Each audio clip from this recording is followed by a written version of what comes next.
Broadcasting from the business capital of the world, this is the Podcast Business News Network. If you're looking to better yourself and improve your career, maybe a new path, meet some new people, are you on LinkedIn? That's my question for you today. And if you answered yes, are you doing it effectively? Are you doing it the way you should be doing it? We've got a mentor, a coach, an author with us today. I'm gonna just call him. He's a LinkedIn expert, and he can help you move your career along, not just with LinkedIn, but lots of other ways as well. Joe Frankie III joins us. Joe, good to have you here. How you doing?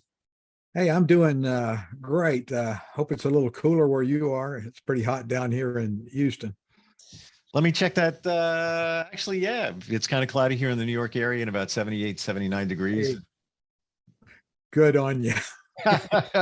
Hasn't been like that. This is call it an anomaly in the last couple of weeks. So we'll take that back up into the 80s tomorrow.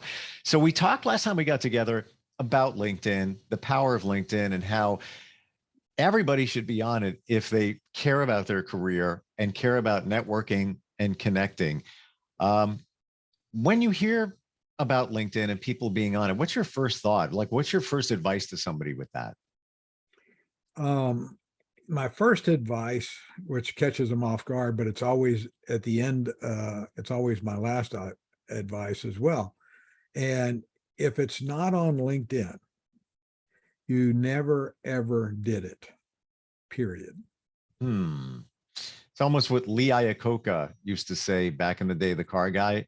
If it's not in print, it doesn't exist. I guess that's like a 70s version of what you just said, but yeah, how powerful is that? It is, because, hey, everybody's looking for help, not just jobs, but maybe they need a consultant, maybe they need an idea, maybe they need something.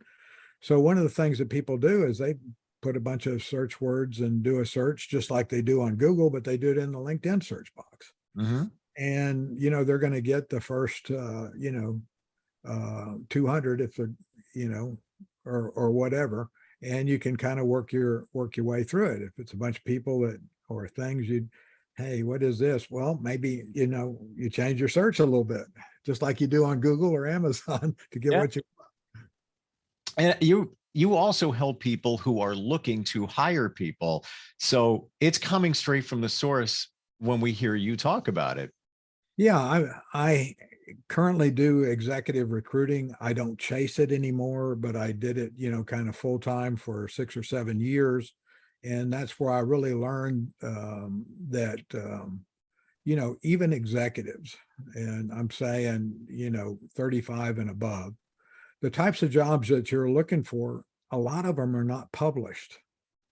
They're in the hidden job world. And the reason they're in the hidden job world is either an HR recruiter has got that task, an internal recruiter, a contingency recruiter, a retained executive search recruiters. Somebody's working that. And the reason they do that is they don't want 1,000 applications that they got to go through and, contact everybody and everything like that. They want, hey, what's the short list? We've got X amount of time here. Let's get this done. Let's find who we need. Let's get them interviewed, and let's get on with business. And many times when a job is posted, it's posted to provide equal opportunity for everyone to have that job. But on the back end, they're already looking in other areas, i.e. on LinkedIn. When we look at LinkedIn, it's got so much on there, or the potential for you to put a lot of information on there. Is it ever possible to overdo it, to put too much on there? Well, there's probably a couple of schools of thought. And one school of thought is, hey, you just need to put your company and what you're doing. Okay. And so what happens is, okay, that's one school of thought. My school of thought is anything about you that's positive, including the kitchen sink, should be on LinkedIn, because the people that have contacted me for consulting assignments and, wanting advice, all of that kind of stuff, it's because I solved that problem in my life at some other point in time. And so that brings me the inquiry. And from the inquiry, you have a discussion in a relationship, and you either, do business or not, but at least you're found. Steve, if you like eating filet mignon, you would never, ever think of going fishing and putting filet mignon on the hook, because it's of no interest to the fish. Exactly. You Yeah. got you got to have the bait that the fish are looking for. And if you want, say you have this ideal job and that you want, well, you better have the right bait out there. And the right bait also includes updating your content, be it post from time to time. I mean, in a perfect world, it would be great to post a video of yourself talking. I'm a believer, if you're going to do that, make sure it's good. Yeah. You don't have to be a Spielberg, but make sure it's good. No, and I mean, you're in a content war with your peers. Okay. And if you want to win that content war, you got to have more content. It's got to be higher quality content. And at the end of the day, if you want to win, it has to be compelling content. Compelling is the key word. There you go, right there. Yeah. Yeah. And relatable, Yeah. and it's okay to tell people what you did.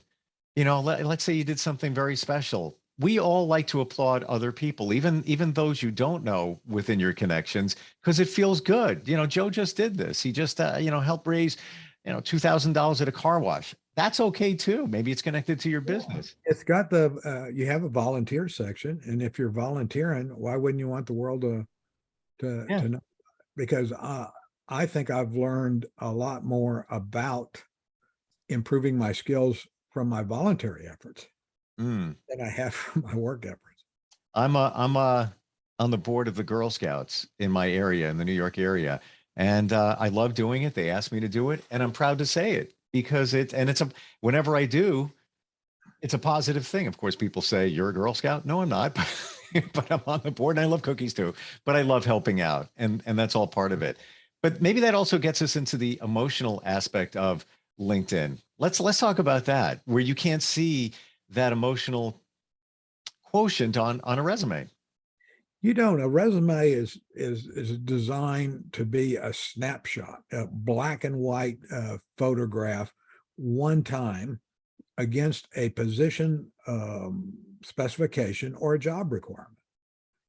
I mean, it's really, a resume answers the mail against that requirement. That's what they're asking for. This is what you give them. And it's important that you understand that, because they're going to run it through a machine anyway to see, okay, does he use the same words back? Yes, I've asked for 3 years experience. I have 5, all that kind of stuff. Everything that anybody else wants to know about you, they will go to your LinkedIn profile, because on your LinkedIn profile, you can tell not only your intellectual capacity, in other words, what you got done, who you work with, and how you did it, but your emotional capacity is there. Are you volunteering? Did other people, single you out for an award? If so, what's the description? So what LinkedIn does for you is it issues you a skeleton. And that skeleton's got, 200 plus bones on it. And so it's your job to put the muscle, ligaments, and tendons on that skeleton. And so if the reason I say it's a skeleton, it's the full you, right? But a lot of people only put some muscle on their shoulders, maybe a little bit in their chest, and they just got all these bony legs and toes that won't work. What I'm saying is LinkedIn offers you the ability to merchandise yourself and what you bring to the table in that. And so look at it from this standpoint as well. LinkedIn is going to virtual coffee sessions with you and other people. You just don't know about it. Because if somebody finds you in a search, they say, well, let me meet this guy. So they're going to meet you virtually on LinkedIn. And so are you telling your story? If you have to go, well, I didn't put my whole story out there. Well, you got one shot, and they've gone to the next guy or the next gal. I love the way you look at that, Joe. It is working for you when you don't have to be working. 24/7, 365. And every second of every day, 2 people join LinkedIn. So that's about 1 million new people every 13 days. Mm. And you could have the greatest website, but it's not going to have the social connection that LinkedIn has. You can link out to your website from, if somebody wants to see more or a representation of you, your company, but it's not going to be that virtual coffee moment. We are getting instant feedback. By the way, give your website, Joe. Yeah, it's jfassociates.com. I'm sorry, JFIII associates.com. That's JF3, but the only way you can say three in a URL is JFIII associates.com. So I'm always thinking I'm going to throw this out here. How about get JF, the number 3 associates.com and redirect to that website just in case somebody types in the number 3. That is excellent advice, and I need to hearken. Well, that's my give back for your LinkedIn information. So let's talk a little bit about LinkedIn. The only reason I have a website is because when I wrote the book, Morgan James said, we're not going to publish your book unless you put up a website so that, minor changes, we're going to direct stuff to your, website. And so I didn't have one before then. So I built my complete business and everything strictly on my LinkedIn profile. The website was kind of a requirement to, meet the book publishing requirements. Now that I'm there, I do the right thing by it. No doubt about that. How interesting. I mean, we could just end this podcast right now with what you just said, because that's pretty powerful. Instant feedback, Steve@gmail.com. We've got John checking in from Ocala, Florida, and he is asking, is it worth paying for LinkedIn and why? I think if you're professionally using LinkedIn, and I am, the first level of LinkedIn, which is called a premium, is a requirement. I've used a heavy recruiter when I was with companies and all that other kind of stuff. A lot of power there, but who needs to pay $500 a month unless you're making, a couple of grand off it a month to do that. But the reason I say the premium is it allows you to see everybody in the world that's on LinkedIn. Because if you have the free side, you can only go to the limit of your third connection. That is your earth. Okay. Wow. And so you don't want to be restricted to the earth. You want to be open to the universe. And then the second thing is when you run a search to find things, it goes out everywhere. If you're looking for people or things or whatever, it goes out everywhere. Whereas you're limited, on the free side. That's not to say that a lot of times when I'm coaching people, they say, well, I'll go ahead and get the premium. I said, man, why don't you just build your profile first? Let's work on your profile so that when somebody finds you, that there's something to see. Yeah. So, I've used a premium method and I don't get any more than that. They have Sales Navigator, Recruiter Lite, they've got other things. And if you're into that and using that as a tool, then you ought to consider the pros and the cons. And there's lots of information on that out there on the web. While we're talking about monetizing LinkedIn, and I don't know if this is a question that you can answer, but I figured I'd throw it out there.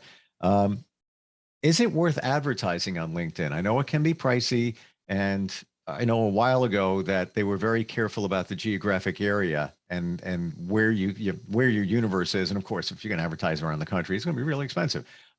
Your thoughts on that? Do you have any? Well, I think everybody ought to evaluate that on their own personal thing. And like everything else, start little, maybe try it out, see if it works for you. I have never, ever in my life advertised. So I've coached in 13 different countries, and all of that stuff came to me either by word of mouth or somebody searched for whatever they were needing. And I came up in that search. On LinkedIn. On LinkedIn. Yeah. Amazing. How many connections do you have? I think today we're up around 18,000 or so. And are you continually growing the connections? Are you, what's your maintenance, your daily, call it LinkedIn maintenance? Well, my LinkedIn maintenance is, I try to look at all, the people that I'm following and that kind of stuff, whatever their feed is, look at that and, determine whether, just by the fact that I read it is an impression, right? But, do I like it? Do I want to make am I intelligent enough to add to this conversation and do that? But it's a little bit different for me because, this is where my business home is, Right. and so the reason that we wrote the book, the LinkedIn, the 5-minute drill for executive networking success, is executives that I was talking to, hey, I don't have time for this. I don't want to spend, time on LinkedIn. And so, okay. So they needed, okay, here's a 5-minute drill to ensure that you're present, alert, and awake, as an executive on LinkedIn. And it's got kind of a checklist of what to do. And I had a lot of people come back to me and say, well, it takes longer to do that. And I said, no, it doesn't.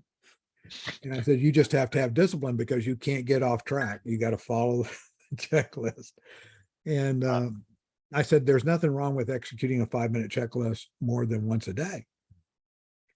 But the other half of the book is really how to kind of get out there, what needs to be in your profile, the whys and wherefores, and the hows.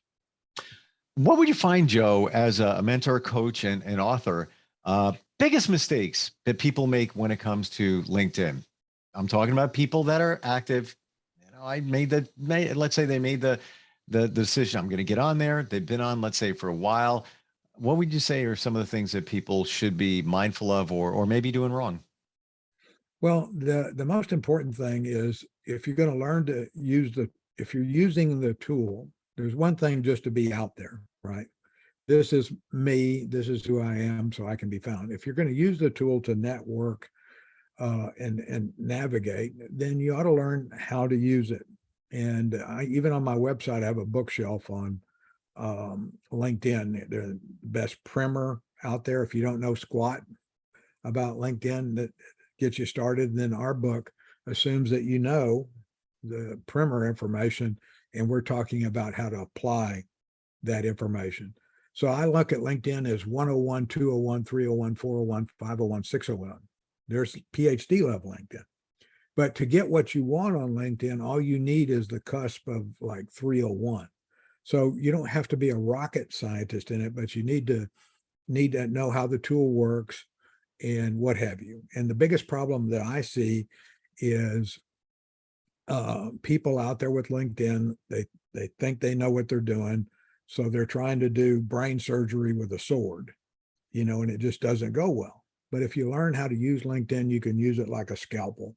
You can get exactly where you want to go. Let me give you an example. I'm working with a client right now. He knows the 3 jobs that he wants in this metropolitan area. We know the line number and everything else. And so we got on LinkedIn and we're figuring out who the supervisors are for that job. And then his mission over the next 18 months is to establish a LinkedIn relationship and connection with them and eventually go have coffee with all of these people, maybe 5 or 6, are potential supervisors for that job, so that when one of those jobs comes open, that he's a known entity, because that's exactly what he wants. He knows what he wants. He's using LinkedIn like a scalpel to get what he wants. I think a lot of us don't realize or maybe forget that LinkedIn is like going to a networking event. It is. It's just virtual. So at that networking event, that's why I keep telling people, hey, you're going to virtual coffee sessions 37 times a day. You're just not there. Right. Yeah. So if somebody wants to meet you and it was a positive, they're going to send you, a message or reach out to you in some form or way.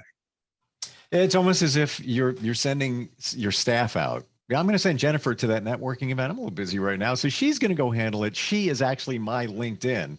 She's LinkedIn, and she's doing it for me. While That's another way to look at it. I'm talking to Joe today. I don't have time to go to that networking event, so I'll let LinkedIn do it for me. So that's an important thing that you just mentioned, Steve. So you and I are in a binary conversation here, right? There's probably not much anything else going on. Well, what LinkedIn is doing for you exponentially is it's out there meeting other people while you and I are having this conversation, because it's just additive, right? You and me. But the exponential piece of LinkedIn, that's why it's so important to have a good profile, because you wouldn't want to go to your first impression somewhere without your mother checking you out when you were a kid. I mean, she made sure the back of your shoes were clean. Right. Your hair is good. Everything. Yeah. All right. You're good. You can go now. Off to school, whatever it might be. Yeah. That being said, in terms of the look of your profile cover photo, somebody's thinking about changing theirs or for the first time. Oh, you're talking about the actual profile photo. What you really need is a professional headshot. Okay. The background needs to be right. If you're a man, you're in a dark suit, with a light colored shirt, a power tie. If you're in a woman, you're in a business suit. And it depends on who you are. Now, if you're an outfitter, for a hunting outfit, well, then that's not kind of the uniform of the day. But for most of us that are in business, that is kind of how you would show up at an interview. What you want to do is there be no delta between your profile photo and when they first see you at an interview. Because subconsciously, if there's a delta, they're gonna, they go, well, what's this person hiding? Mm. The other point of that is the reason the professional headshot's good is you can see your eyes. And if somebody can see your eyes, you can be trusted. That's important. It is. It really is what you just said. And there are apps, and I can even share one of my favorite ones that I use. And you can even take a headshot that was done from somebody and send it to yourself and process it. But I use something called Snapseed, and it has a provision. Let's see. I believe it's the portrait section where you can enhance your eyes. So all it is, and you got to be careful, you can't overdo it, just a little slide over, but it pops your eyes out and just makes them just resonate. And people don't know that you're doing it, but it's just a little Snapseed, free app. You can get a good professional headshot, from a computer with all of these other tools. Sure. But a lot of the events I go to where I'm either coaching or counseling, they usually have a videographer or photographer there, that's really trying to, get his brand going, and he's taking it professional.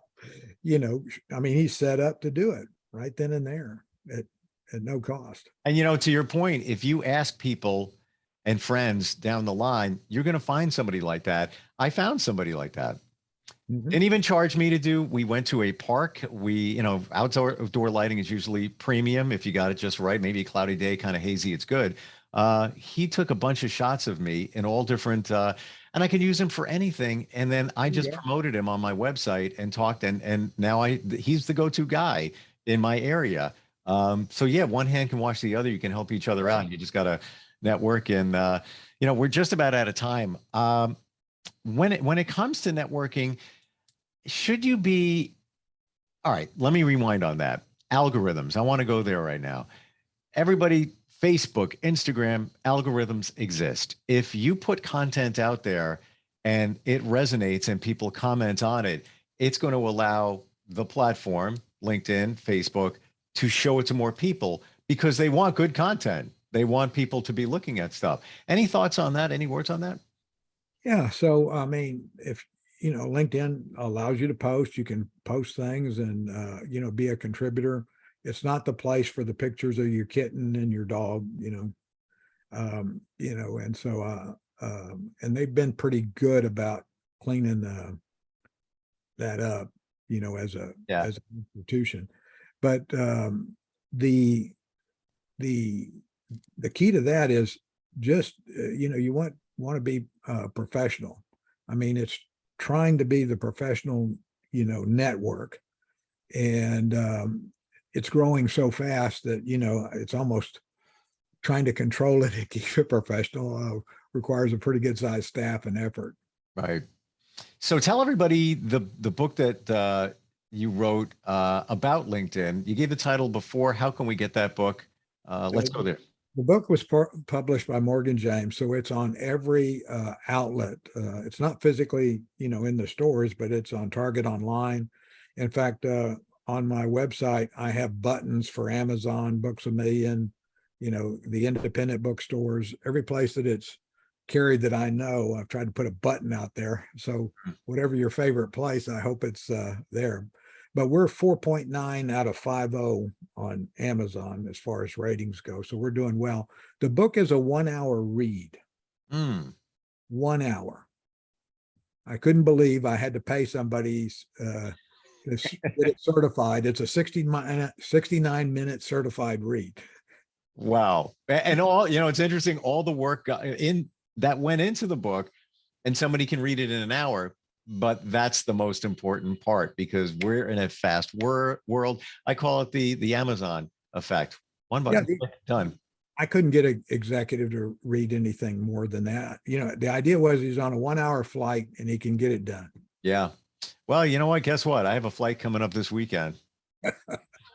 And now I know where to get it. Your website, once again, it's JFIII associates.com. Did I have that right? That's right. And it's a lot easier just to take Joe Frankie the third, III, and Google me. All the content's there. There's 3 pages on Google. Yeah. And I have a strong suspicion if somebody search you out on LinkedIn, probably going to be something there about the book, right? Yeah. I mean, the book's in my project sections, publication section, and I'm an author. So that's one of my experience sections. Yep. Author, coach, mentor, and he's our go-to LinkedIn expert. Joe, great talking with you today. Oh, it was a lot of fun, Steve.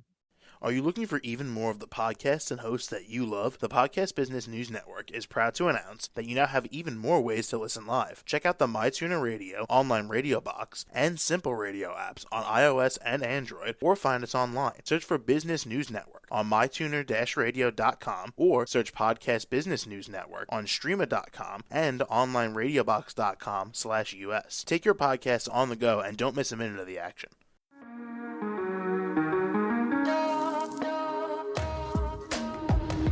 Broadcasting from the business capital of the world, this is the Podcast Business News Network. For nearly 2,000 severely injured veterans, everyday life has become filled with barriers. Day-to-day simple tasks can become pretty daunting. I have to carry my chair up 2 flights of steps or have somebody do it for me. What scares me the most is just the falling. When I'm struggling with my house, I think, to have that one great barrier just knocked down, it's crucial. Home for Our Troops is a wonderful nonprofit that builds a mortgage-free, fully adaptive, handicap-accessible house. And there's no catch. It'll be our very first home that we've ever owned. This is a game changer. This is where your life begins again. We need you to join us in completing this important mission. Please visit hfotusa.org and help build homes and rebuild lives. Because of you, everything's going to be okay.